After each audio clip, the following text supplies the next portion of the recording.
conversation. That was my Labrador Retriever that my oldest daughter had that she got as a present while she's at college, so we get to take care of it.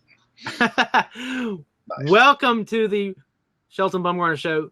This is a very special episode because I'm going to be interviewing the man, the myth, the legend, Billy Coleburn, who was my first boss just out of college 20 years ago. In 1996, I was wet behind the ears, and his father, Doug Coleburn, I still remember this day, took me to the restaurant right next to the old building of the Courier Record, and we had lunch. And he offered me a job, and I took it, and the rest is, as they say, history. You were a great reporter. You always had great story ideas. Some of them we cannot implement in Blackstone without having riots. Lee always had good curiosity and asked good questions. And because Billy is a reporter, by the time this is over with, he'll be asking me questions. Okay, so Billy, this is your chance to tell us a little bit about yourself before I start to ask questions. Well, thank you, Lee. I'm a Blackstone native. I love my hometown. I graduated William & Mary in 1990. I wanted to go to law school. I played too hard at William & Mary. That did not work out. The recession of 1989, 1990, I couldn't get a job interview anywhere in Richmond. And then, so I was working here at the family business, the hometown paper, and I realized one summer at fall, that I like to write. I like to tell stories. I like to meet people. And the job I had allowed me to do all those things. And then, oh, by the way, I got to live in my hometown, just down the road with my parents. And, you know, I'd go back to college and I'd be sort of ashamed of the fact that I was still living at home and working with my parents. And then I would talk to my friends at William & Mary, and they were paying $1,200 a month rent in Northern Virginia in a rat race. And one year it finally came to me. I'm like, you know, these people are beating their brains out trying to come back home. And so I've been very blessed to live in my hometown where I grew up, and doubly blessed to have a college education, and, you know, and been very lucky. And I'm also, you know, the mayor of the town, but we'll get to that later, I'm sure. There'll be plenty of time for that. Really beloved constituents. So Billy, the interesting thing for me is that you are both mayor of Blackstone and essentially the editor of the only newspaper that covers that area outside of the Richmond Times-Dispatch. Yes. Can you talk to us a little bit about the conflicts that you may find yourself involved in? And to set the scene, Blackstone is a very small town right next to a major military base, Fort Pickett. Right. It doesn't really exist anymore, but it's it's there. That land is taken by what used to be Fort Pickett. And so in a sense, Blackstone is secluded significantly more than it might otherwise be. And so Blackstone is a unique place because of that, because of where it is. And so people, talented people, are often sort of almost pressured into doing things that in other situations they might not do. So tell me a little bit, what's it like? How did you become the mayor? And as a journalist, did you have any sort of reservations as to doing that? That's a great question. I'll give you the quick as I can. Basically, since 1990, I would go cover town council meetings, and I don't mind telling it. There's no secret. My uncle was the mayor for many years, for 24 years, beloved physician. He's now deceased, Dr. James Harris. And I would cover meetings, and the town council did well. The town was run well, but I began to feel in my heart that a lot of times constituents, things weren't being followed through by staff. And when I heard that he was going to retire, I didn't believe it. I've always been interested in politics, always cared about my hometown, and I had this epiphany. I'm like, if the job is going to be open, I'm going to give it a try. And I had no prayer in my mind that I would win. I campaigned. I knocked on every door twice in town. So, you know, we're a town of 3,700 people.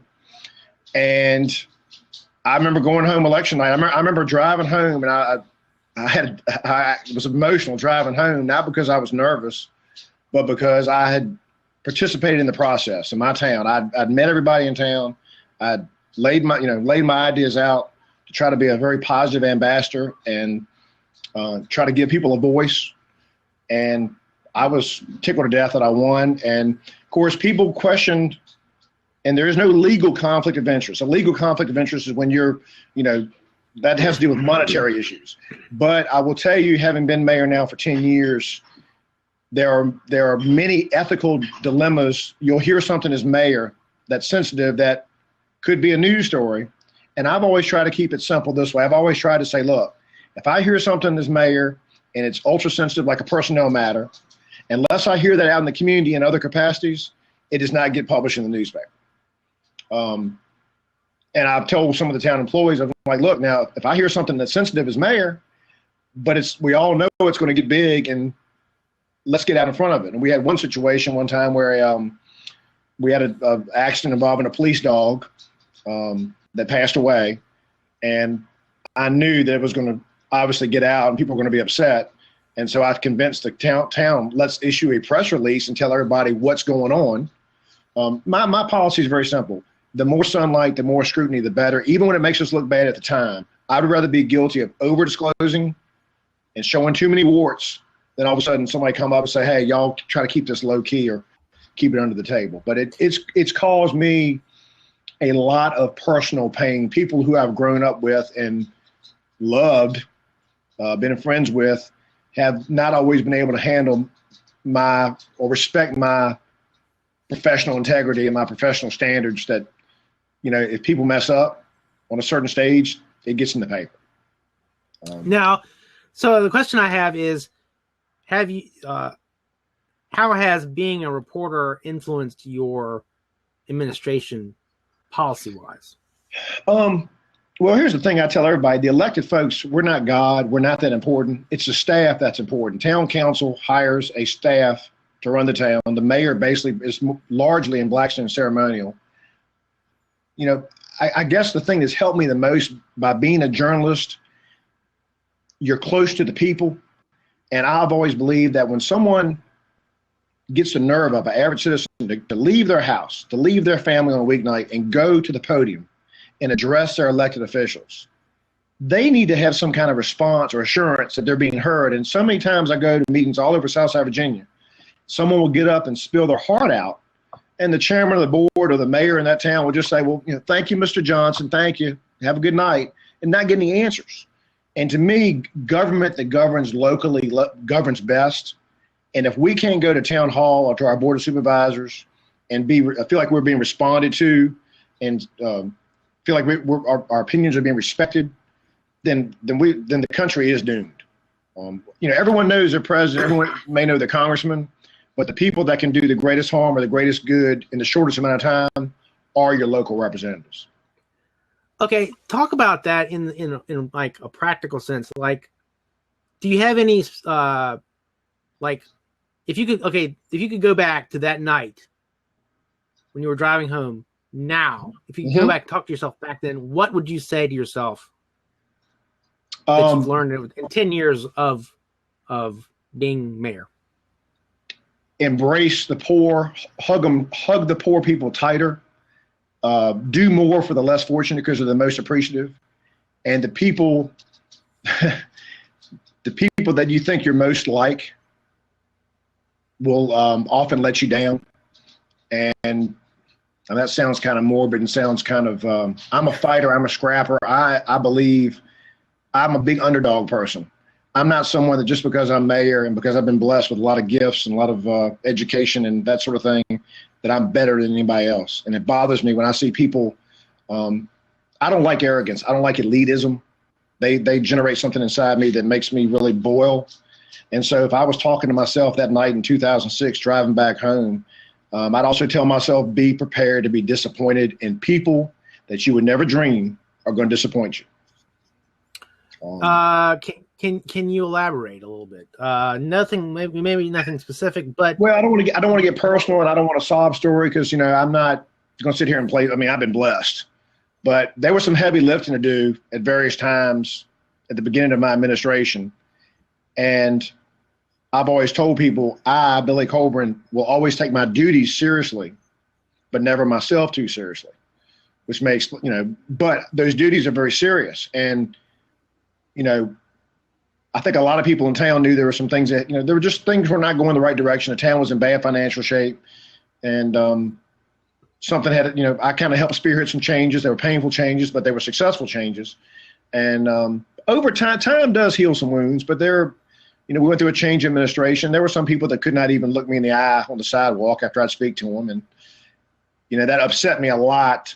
Oh, okay, Billy, talk about that. Because this is something I think that if you become a regular on Blab, you will have ample opportunity to discuss.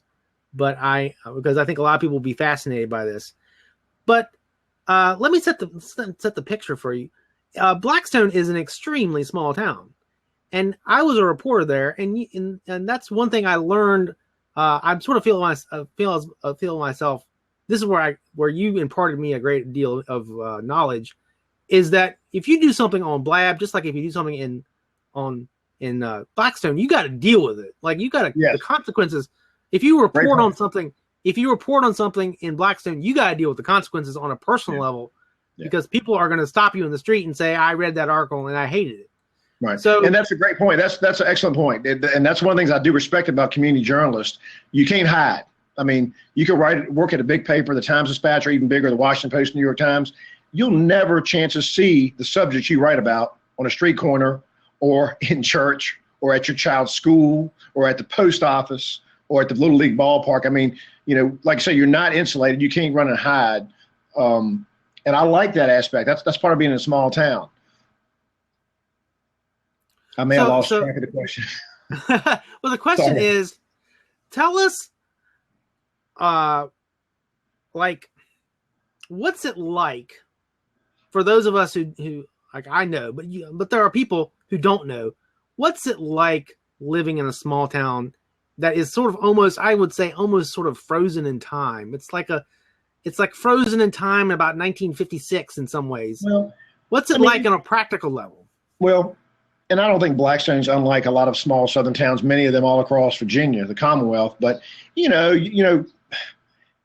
if you're, when you grow up in a small town, you're compared to your parents or your older, family members. And in my case, I've been blessed. Again, I'm not trying to sit here and complain. I love my family to death.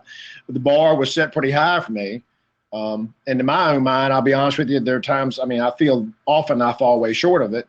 And then I also feel sometimes I feel like there are people that want to remind me of that. But then I also have a lot of people that are pulling for it. You feel like the thing I like about a small town, I loved about my late uncle, is children. I'm a big believer in grown-ups. Grown-ups let you down. And that's, one of the reasons I coach basketball still. I don't have daughters playing.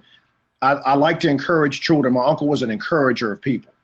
Growing up in Blackstone, I can tell you right now, when I went to college, I felt like, a lot of people knew I was going to college. And if they heard I was doing well, they were happy with that. So, yeah, it's got some drawbacks. You're living in a fishbowl and everybody knows everybody's business. But there's a lot of support growing up here and even being a young adult that the community was pulling for you, by and large.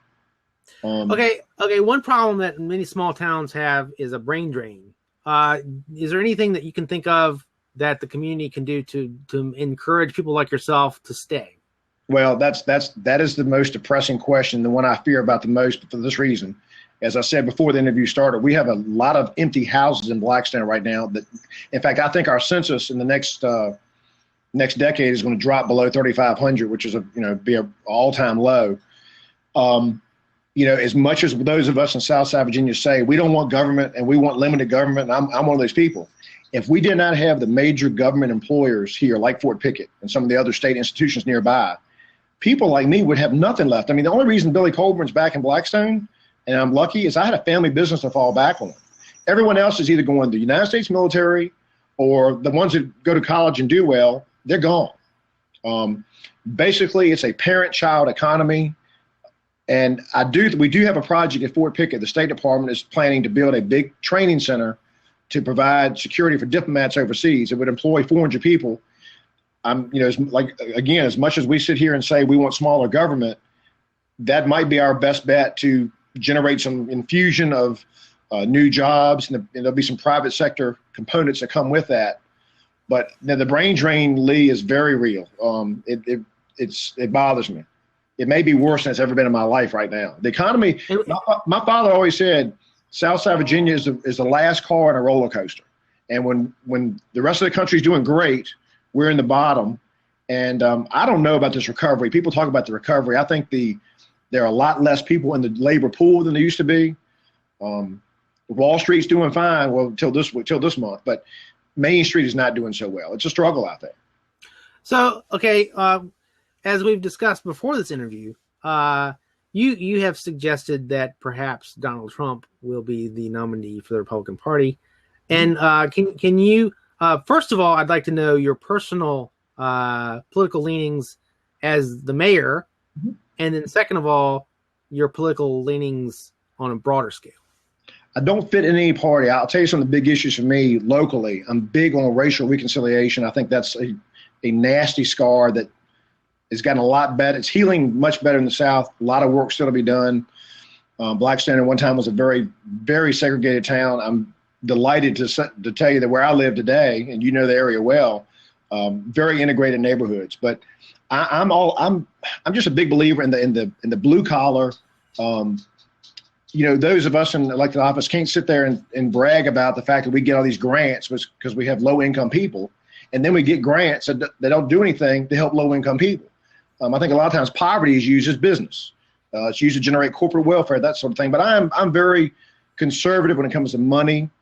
I am very increasingly libertarian. I'm very spiritual, but I don't want more. Go ahead. Explain that. Explain what it means to be more and more libertarian, and explain what it means to be more spiritual. In a nutshell, I believe, for the most part, if grown-ups are engaging in commerce or behavior that's not affecting anybody else but maybe themselves, the government should stay out of it. I think that, here's an example. In Virginia, the state sells liquor, but no one else can. Why, if it's a legal product, why does the state get to be the monopoly on that? Why does the state allow gambling on the lottery, which, by the way, is one of the worst things that happen in Southside Virginia because all the poor people play the lottery? Why does the state get to say, oh, gambling's bad, but we'll do it? We'll run it. And then there's industrial hemp, which is I've been very outspoken about legalizing industrial hemp. And if you had to put a gun in my head and say, Billy, what do you think about legalization of marijuana? I'd say, apologies to all my Sunday school teachers out there. Yes, legalize. Well, that apparently we discussed previously. That was a controversial issue in a debate in Blackstone. Yes. As such, I would be remiss not to press you a little bit about why it is that you would, if say it was legalized in Virginia as a municipality, you would allow something as potentially as controversial as marijuana to be sold in the confines of Blackstone. Well, the good news is that the mayor would not allow, so to speak, if marijuana were made legal in Virginia, then I would imagine it would be a legal product that, any people could, What I don't like is when states legalize things and then they set it up so only the rich people can play. Like Bob McDonald, he wanted to privatize liquor. That's great. I loved it. However, he was going to say, well, the bidding starts at $250,000 for a license. If liquor's legal, you and I should be able to go out tomorrow and start our own liquor store. And then people say, oh, then there'll be liquor stores in every corner. No, they won't. Over time, some will go out of business. It's commerce, free trade, laissez-faire economy, hands off. But okay, Billy, this is where this is my personal political leanings coming into effect. We had that, and it was called the 1920s, and then the Great Depression. The Great Depression happened. Like I'm talking about, it happened. Laissez-faire. Like before the Great Depression, we were a laissez-faire economy. We had some monopolies, yes. We were a laissez-faire economy, and then the Great Depression happened, and then everybody realized maybe that wasn't a great idea. So explain to me why you would want to go back to a laissez-faire economy if it's been proven through the Great Depression that that's not the way to go.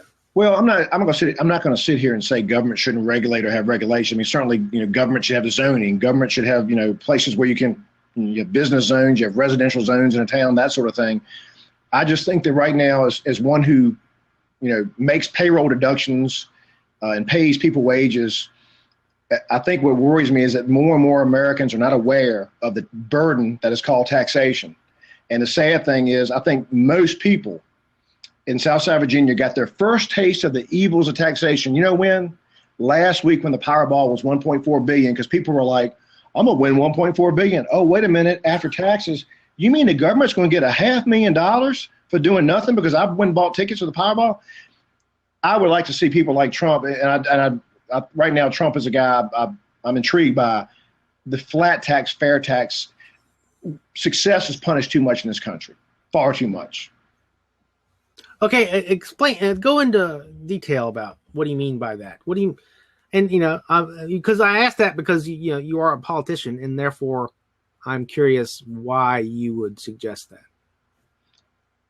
I just think, like I said, and of course I don't have the federal budget in front of me, but I believe this country spends way too much money fighting wars that we shouldn't be involved in. We've got men and women in military bases that are being used to prop up economies in Germany and South Korea and other places, yet we can't take care of our veterans here at home. We can't repair our bridges and our potholes. We're the richest nation on the earth, but we're not acting like it. And all these Republicans who say they're conservative, but want to add another $1 trillion to the defense budget, I have to call foul on them too. We've got the world's best military. We're just, I don't know.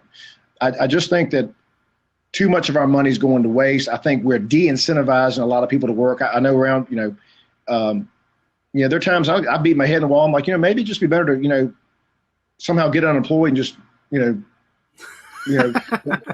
one thing the Europeans do right, I have to say, I don't like the European economies.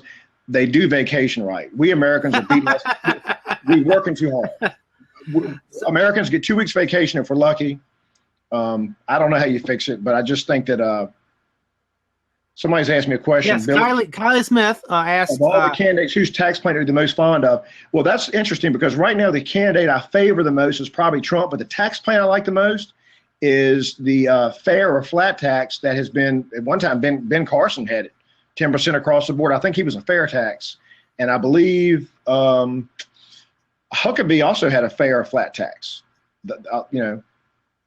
I like that. I like, people, like I said, increasingly, and I'm being general here, but increasingly people who don't see what's taken out of people's checks because they're not writing checks, can't grasp. I call it evil. Taxation's evil. It's necessary. I'm certainly we have to have infrastructure and take care of things, but I'm tired of America being the world's policeman. And when I hear Jeb Bush and these people say, we've got to be involved. We've got to be the world's leader. No, we don't.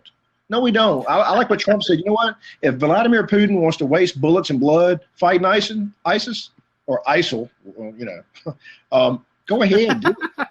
Do it. Take your shirt off. Hey, Putin, take your shirt off and fly a plane and go to it. Flex those muscles. I might join him here in a minute. Okay. That would be interesting. So, Billy, are you planning on being? Yes. Kylie asks, are you planning on being on Blad more often or just today? I'd like to. I like to use it. I love answering questions, but I also want to use this as a platform to speak to the people of my community on a regular basis as events unfold, that sort of thing. Kylie is. Thank you, Kylie. I don't know how. I'm still new at this, but I do appreciate your comments. Yes, Kylie. I feel she's probably has similar political leanings as you. Okay. So Billy, you mentioned again. Really, do you really think America should withdraw from being the world's policeman and yes, world policeman, yes. Now it doesn't mean we don't be a world leader, and I'm not my thing, Lee, like I said, people will probably throw the isolation label on me, and that's okay. I saw Rubio tried to mock Ted Cruz with that 2 debates ago. We've got to fix America first. I just really believe we've got situations here. We need to find out hey, look, we're not going to persecute you, but we're going to make sure everybody here is legal. And if you're not legal, we're going to find a way to legalize you. And then from this day forward, we're going to make sure we know who's coming here and why. And if you're a foreign student from a Middle Eastern country that wants to take crop dusting lessons, we're not going to show you how to do it. You know, I mean, okay, explain. Okay, because this is just interesting to me, just in general. Explain to me your philosophy on immigration, and if you can, very simple. Very simple. Okay, well, yes, explain it. I'm America, and I'm gonna do what I do in basketball. We're calling a timeout. America, hey world, we love y'all, and we're gonna send you food. And if you have a disaster, we're gonna help you. We're full right now. We're full. We're gonna take a 5-year break, kind of just settle down, find out who's here, and just get our house in order. So if you'd like to apply, you know, we'll have a list for you. And now, if you happen to be a doctor or some lifesaver or some brilliant scientist with skills that we could use immediately, you're going to go to the front of the line. And I know that does not sound humanitarian, but I'm telling you, man, we can't keep taking on more water. America is trying to be too much to too many people, and you know, that's the way I feel. And okay, Trump was wrong. Trump should not have said no Muslims. That is unconstitutional. That is not America. I just think you say, look, we're not taking anybody for a while. We're up to 360 million, and we got poor people. We got cities right now you could probably justify tonight, right now as we speak, probably make things safer if you had the National Guard in there. Right now, if you and I are leaving a restaurant in Chicago, we probably should have been home 2 hours ago. So this is a question that often comes up on Blab, and that's why I think you would really enjoy Blab. Is the issue of immigration in, like, how do you fix the fact that there are 15 million illegal aliens in America? How do you fix that? You can't just very well round them up and kick them out. Like, how do you fix that? Logistically, I don't think you can do that. Like I said, I hate the amnesty word, but I listen. I know a lot of people around here. I mean, like you know, and Trump got mischaracterized. Trump really did not mean to criticize the Hispanic people. The Hispanic people are great. They share a lot of the more conservative values probably than most Americans do. I think he got a bum rap on the Mexican comment, that sort of thing, or he didn't articulate. He put his foot in his mouth, which he's been doing a lot lately. But you know, America's a great melting pot. I mean, I've got, you know, my wife's family came from northern Italy. You know, we're all immigrants. I get all that. I worry right now that we really don't know who's coming here. And I don't want to pick on Middle Easterns. I don't want to pick on Muslims. I just think right now we just say, look, take a time out for 5 years and get things straight. Okay, so another thing is and I ask you these questions in your capacity as a politician. How can you, in good conscience, even suggest that Donald Trump is a legitimate candidate for president of the United States? Here's why. What is your reasoning? Well, part of the reason is the country right now is in such bad state, and we are electing too many lawyers and too many lifetime politicians and too many professors and just people who have not met a payroll. I'm not saying we've got to be full of construction or businessmen or wealthy tycoons, but I'd like to see every quarter century or so us to elect people who have built something, made a payroll, paid taxes, managed something, and oh, by the way, been successful at doing it. And here's the thing about Trump. Like I said, at times I can't stand the insults, especially toward women. But here's some words I think you can associate with Trump and not be laughed out of the room: leadership, winner, forceful, and as far as the candidate he's been honest as a candidate. Honest. But does he have the temperament and demeanor to be president? I do worry about that, but you know, he showed me something at the last debate when Ted Cruz tried to mock him for his New York values, and believe me, I'm a Southern boy. I'm way different than a lot of people in New York. But Trump almost had an American moment, almost an eloquent moment. He said, you know what? I was in Manhattan that day. If you want to talk about the New York spirit, yeah, we're the ones that ran into those buildings that were on fire. That moved me. I think so. I almost think he's so smart. He set the bar so low for himself right now because he's insulted everybody in the world. I think you're going to see him hopefully eventually quickly elevate and become more statesman. Because if any other candidate had said half the things he'd said, he'd have been gone. So 6 months. Yes. Okay. Talk about that. What is the appeal of Donald Trump And people are angry. People are angry. They're tired of the ruling class. They're tired of these people that are born and bred politicians, and they've all gone to the right schools, and their daddy was a senator, their great granddaddy was a senator, and they've got the teleprompter just right, and they've got their hair always right. And Americans want to hear somebody say, look, call us, tell us what it is. It's radical jihad, radical Islamic jihad, and it's not gun violence. Oh, we had another gun violence. So what is your critique of President Obama, and how would someone like Donald Trump fix what ails America? Well, first of all, I'll say the good things about Obama. Good husband, good family man from all accounts. Very likable. He's someone I would love to have a beer with, even though I did not vote for him either time.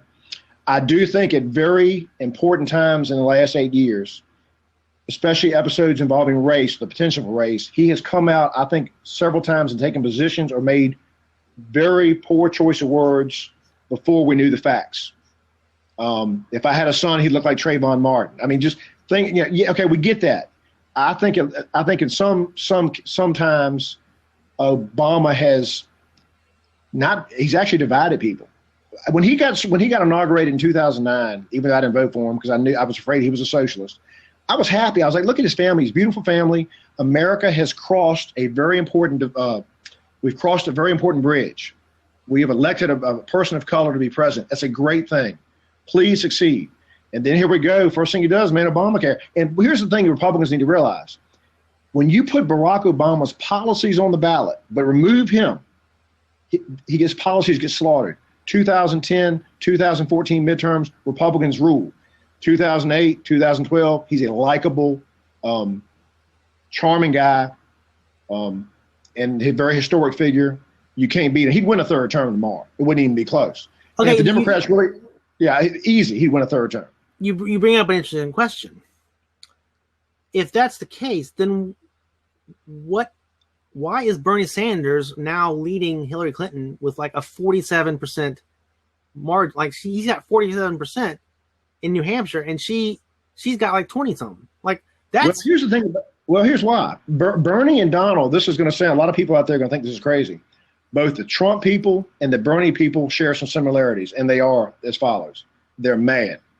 They're tired of politics as usual, and they're tired of corporate welfare. They're tired of the Wall Street folks doing well and the Main Street folks struggling.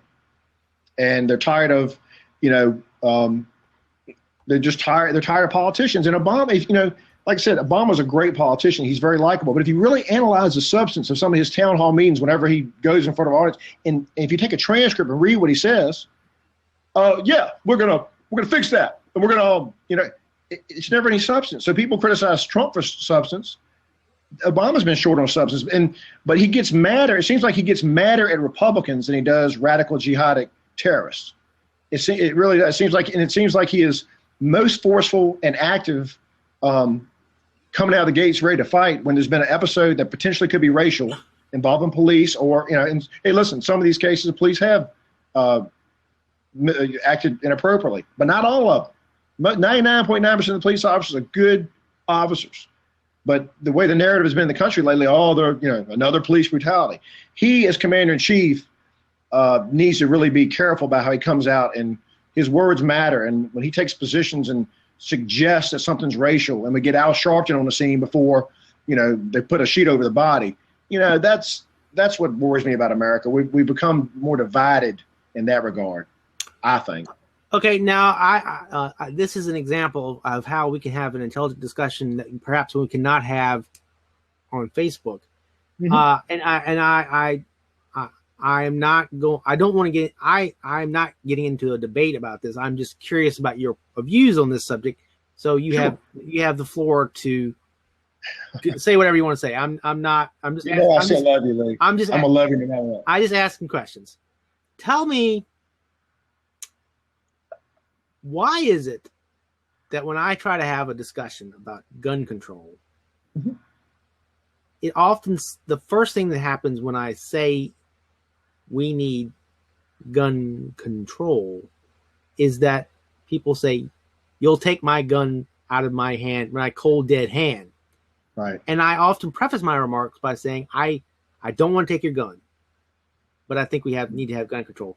Explain to me the mentality of people who are so quick to assume that simply by mentioning gun control, you want to take someone's gun. I don't really worry. I don't think Obama wants to come to my house and remove my shotgun from my closet. I don't believe that. What frustrates me about some of the times the arguments that people have made, including you at times, and I respect you greatly as a person. You're a good man. It's not effective. The problem is the Virginia Tech shooter was going to get a gun somehow. Okay, in many of these cases, guns have been obtained legally. My anger at these mass shootings has been, if only we'd had a good person with a gun instead of. Let me start over. Here's a new reality. If you and I tomorrow want to go to a local primary school and to say, look, let's see how many we can take out. It's just a question of how many bodies. I want to minimize the body count. This is a sad new reality. Evil is here. There are evil people, and the ones that want to conduct evil are going to do it with guns or whatever. You can make guns illegal, just like cocaine, and we can both go get cocaine probably within an hour tonight.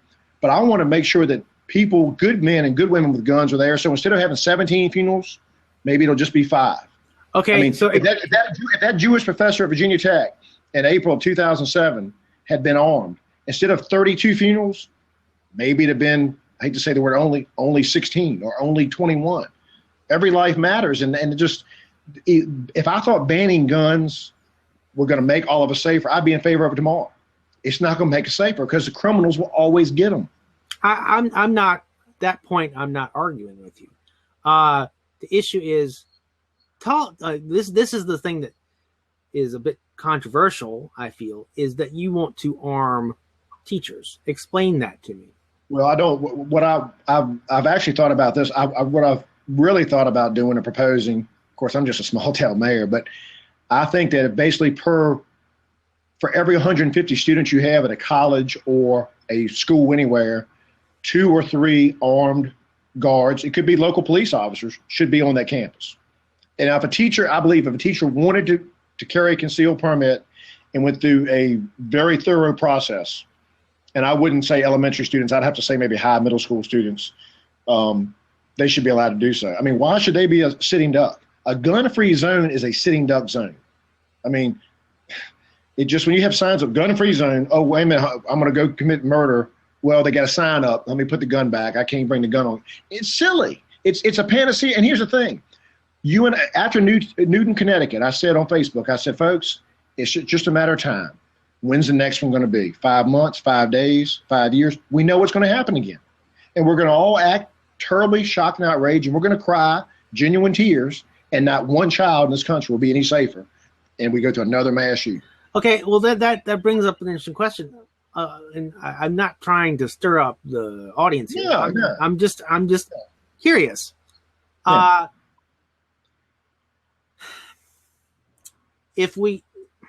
What is the problem that Americans have with guns? I don't have a problem with the gun. My dad taught me how to shoot from the time I was 7 years old. Now, is there some gun obsession going on? And perhaps, but who am I to judge? Just because my neighbor happens to have 30 guns and he cleans them and takes pictures of them, put them on Facebook, he's not hurting me. That's his right. I'm not going to get into a big Second Amendment constitutional, but I believe that the nations where the people are armed, I think our founders were very wise to have it so that the citizens had a right to keep and bear arms. They were very wise, because if you want to rule over, if you want to subjugate a people, you disarm them. Hitler did pretty well with that. I know you're not speechless. Well, okay. Because I did not prepare questions. I'm going where the conversation goes. That's right. And you going back to Trump. Going back to Trump. Okay. Is it? I consider Trump to be a fascist. Explain to me, in a demagogue, explain to me why it is, as you as a old school bedrock conservative, how can you in good conscience? Good question. How can you in good conscience support someone who, if I think of, I mean, I think of myself as middle of the road, middle of the road, center left, middle, moderate. You know, how can you, as a good conscience, bedrock conservative, support a man like that? Here's the reason why. I told a friend this today. My picture perfect conservative doesn't exist. And my picture perfect conservative is either, and this is going to sound superficial, but this is the truth, a good looking, well spoken man or woman who can make conservatism cool. Yeah. None of those exist right now in the Republican Party. So I've got to pick the best of the remaining. Trump is successful in business. I think this country needs to get back to business, needs to start making things again. I think we need to undo some of the burdens, and especially taxation on businesses. And so, and I do believe, I believe people evolve. You know, Ronald Reagan was a Democrat. People are questioning Trump's credentials. Ronald Reagan was a Democrat for many years before he got into politics. That's, you know, Trump has definitely had some left-leaning positions, but I'm desperate to see someone that has led people. Donald Trump has led people. He's employed people. He's made their lives better. And by the way, he's been great on hiring minorities and females and people of color. I just think I'm willing to give it a chance. I really am. Probably Ted Cruz is probably someone issues, but he's just not electable. He's not electable. You got to win the government. You have to win the government. He was born in Canada. All right, who's your front runner for this election currently, and why do you think that they're fit to be POTUS? Is that for me or you? That's for you, or I guess he's the front one. Well, for me. Oh, it's for me, and then okay. I would say that the front runner right now is the man to beat is Bernie Sanders. I think that Bernie Sanders is for better or for worse. The man has tapped into the same thing that Donald Trump has tapped into, and I think that is talk about that a little bit more. That Bernie Sanders may be the left's answer to Donald Trump. Well, here's the thing: that if you're a Hillary Clinton fan, you have to ask yourself, look, she was supposed to be anointed in 2008. That didn't happen. This was supposed to be a cakewalk for her. She's probably the only Democrat the Republicans can beat.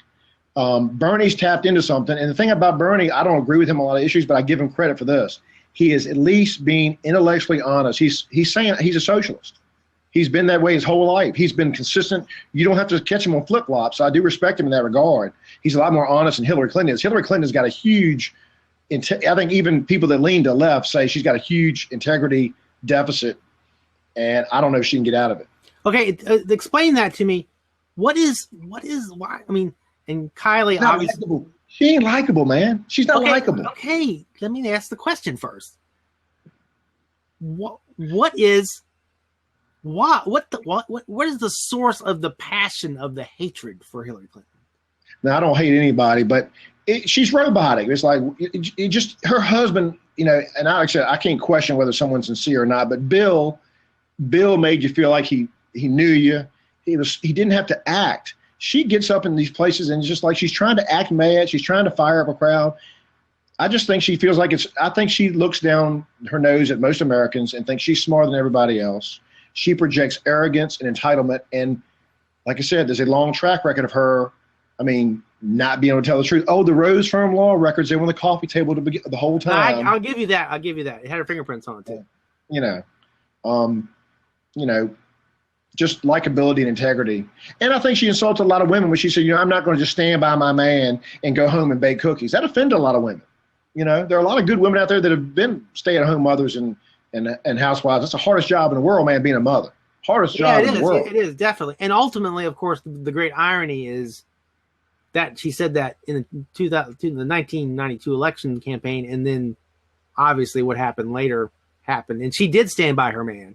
So, well, I think a lot of people believe, Lee, and again, this is just a hypothesis, but a lot of people believe that she was not shocked by any of her husband's indiscretions, but her whole thing is power.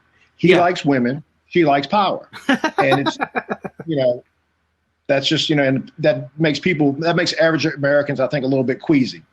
They want people who want to do the right thing for the right reason. And I don't like the word power. See, for me, I've always tried to govern myself, whether it's at the newspaper or being mayor, serving as mayor, responsibility is my word, not power. Power is an evil word.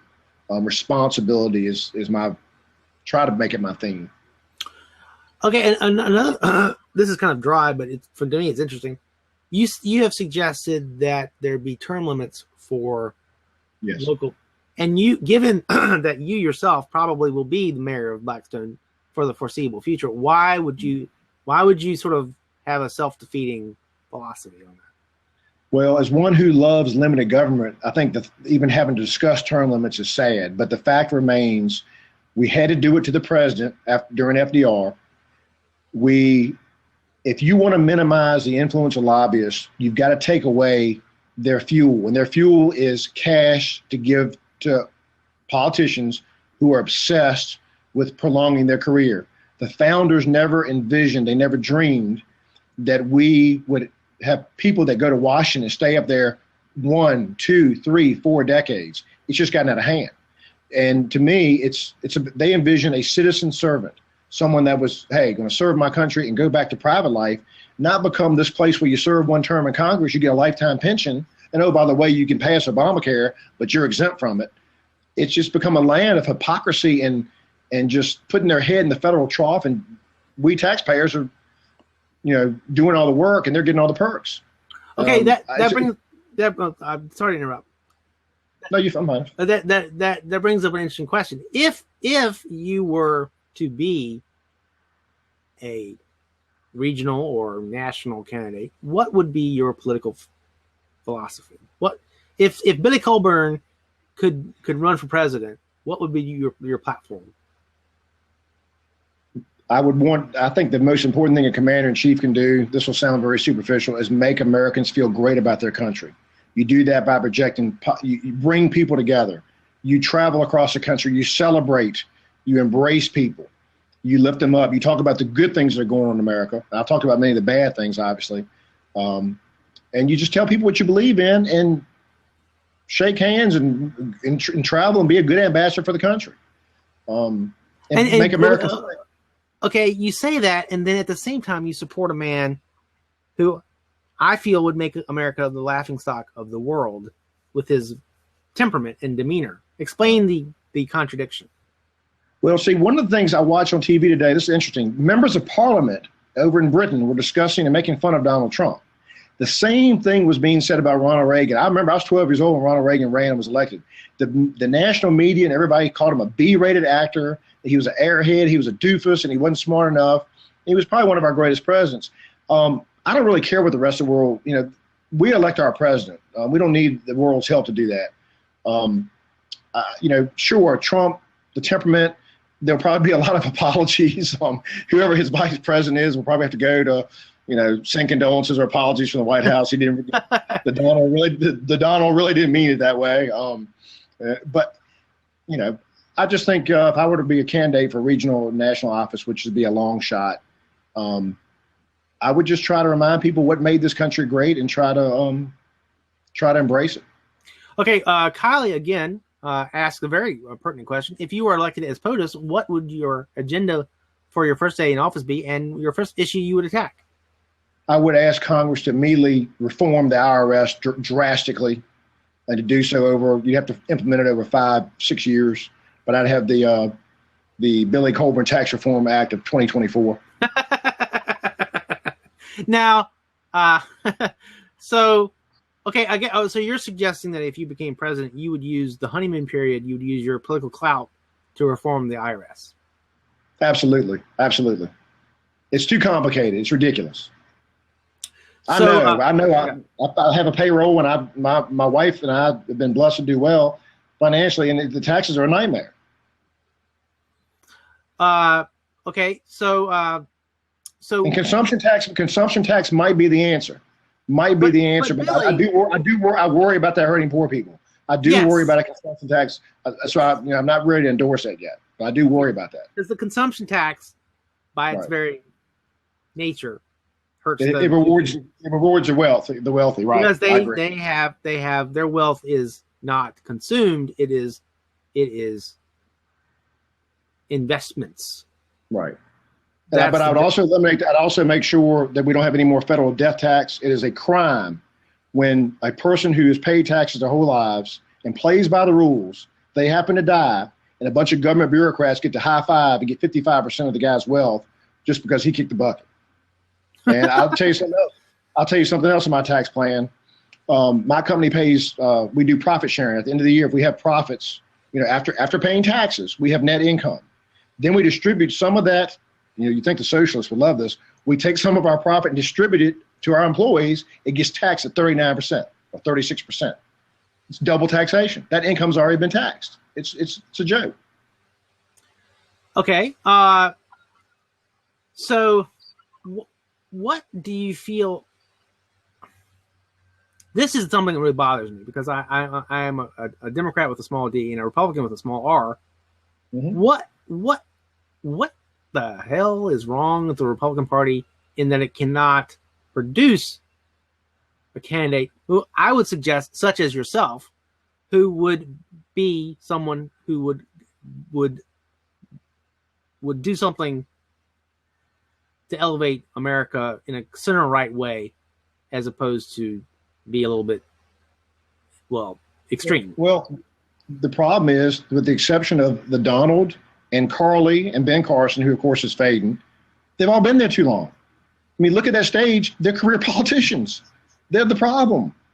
Now, I mean, there are a few that have personality. I mean, Chris Christie's kind of, he's got a little bravado, but they've all been there too long. They're too uptight, and most of them are nerds. I mean, I told my wife, I said, Ted Cruz on some issues I like, America's not going to elect Mrs. Doubtfire to be president of the United States. I'm just calling it like I see it. Okay, but Billy, the question is, okay, the question, I consider myself what used to be called a liberal Republican, like Northeast liberal Republican, physically conservative, socially liberal.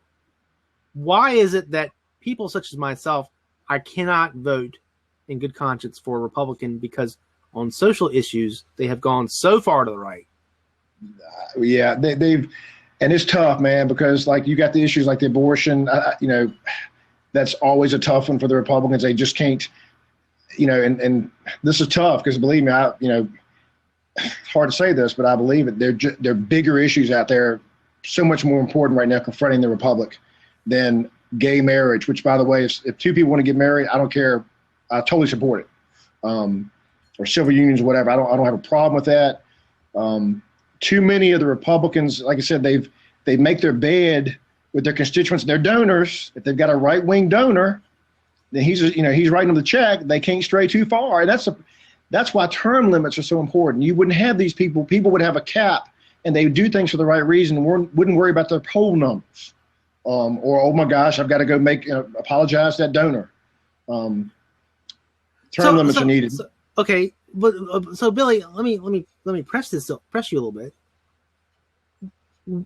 I feel, because I know you pretty well, I feel as though you would make a good national politician. And is there any particular reason why you would not go for that? If you would not pursue that avenue? I would be lying if I said that. Sure, I love politics. I love the country so much. I don't have the time or the pocketbook for it. Now, if somebody came and recruited me, if the Libertarian Party recruited me and said, we'll pay your bills, whatever, I would never run as a Democrat. I would never run as a Republican. And I think the good news for America there right now is, I really believe this is good news, is most Americans out there are tired of the labels. They're tired of people being put into little groups and labels. And I think the opportunity is going to be in my lifetime for an independent to win the White House. I really believe it. I think we're seeing this election is the first, and I think there'll be many revolutionary type out of the box elections where the traditional two-party thing, is going to be challenged.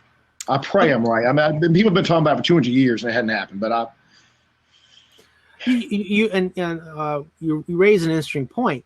Do you? And this is a lot. This is kind of thing we can talk about in another hour, but we only got 10 minutes. Right.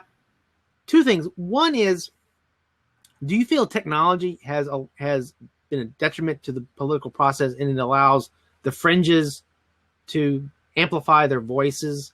Do you think that's the case or not? It's a great question. Gosh, I know Obama was brilliant with his use of technology in 2008 and again in 2012. But as far as, I think more access is always a good thing for the people. More access, more, that's what information technology is more access.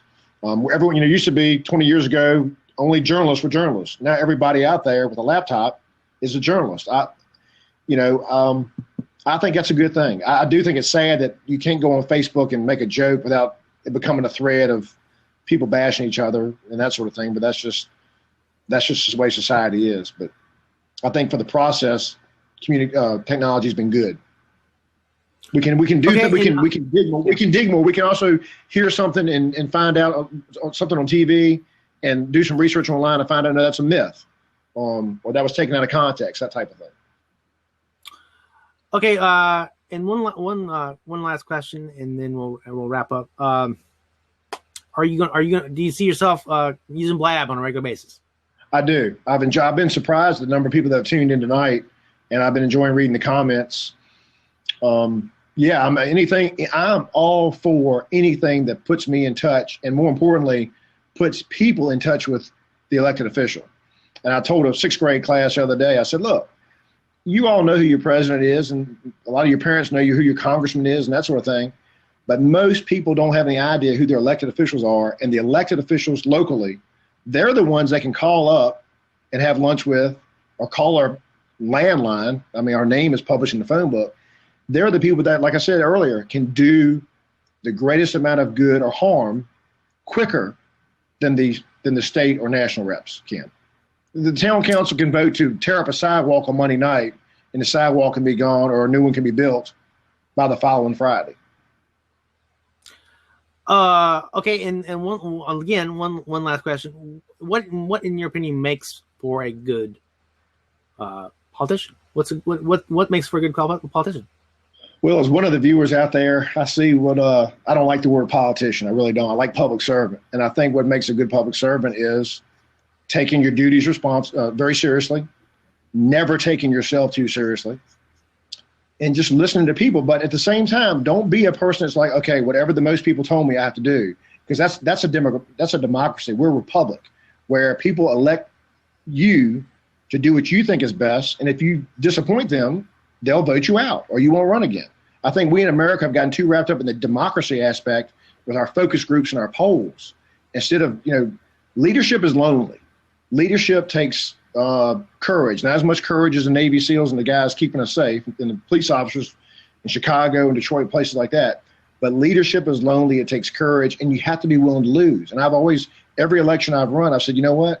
I am willing to lose for my beliefs. I'm willing to get slaughtered, in the ballot box for my beliefs, because I believe what I believe, and I believe it strongly. At the same time, I respect others. There are many positions I've changed my views on through dialogue such as this.